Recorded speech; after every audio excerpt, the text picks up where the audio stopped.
I still feel like I'm in limbo at this point. Still trying to pick up the pieces.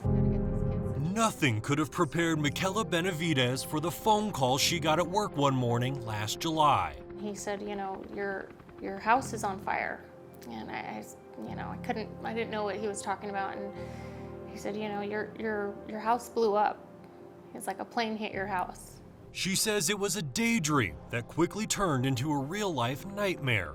I mean, it was still hot. I just couldn't believe my eyes. Investigators say a private plane suffered engine failure shortly after taking off from the Santa Fe Regional Airport. Always got an engine failure. The pilot, later identified as renowned California surgeon Randolph Sherman, tried returning to the airport, but crashed into Benavidez's home only seconds later. It appears the aircraft is down, but well off the field. I can't tell exactly where it is, but there's large plume of smoke. Benavidez says her 2 kids were in Arizona. Otherwise, they would have been sleeping in the house. That initial call was heartbreaking because my son thought that I was in the house. And he said, you know, I thought you were dead. Never in my wildest dreams did I ever imagine this happening.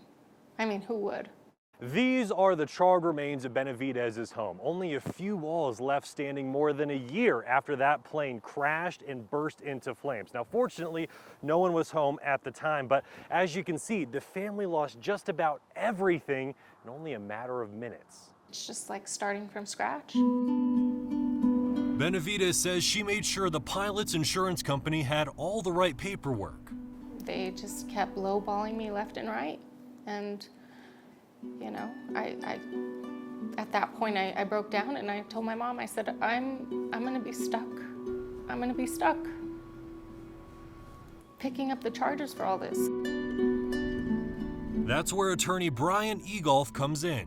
You have insurance for situations like this. He helped Benavidez put together a lawsuit asking for hundreds of thousands of dollars to rebuild her home and clean up the toxic chemicals left after the crash. It's more than fair to ask that they make the Benavidez family whole. And he says that's largely because this crash could have been avoided. Egolf says this turn was a mistake and argues that's what caused the plane to essentially drop out of the sky. I don't believe that there's going to be a dispute in this case that the aircraft could have been landed safely had the pilot flown straight, gained altitude, gotten more time, gathered his thoughts, and created a plan with air traffic control. Despite the circumstances, Benavidez says she's never heard from the pilot's family. Everything was taken away within seconds. And they didn't make it right. But she says a lawsuit is not how she wanted to move forward. I'm sad that the pilot lost his life, and, you know, I don't know what went on there, but it's like we lost a part of our life too. In Santa Fe, Griffin Rushton, KOB4.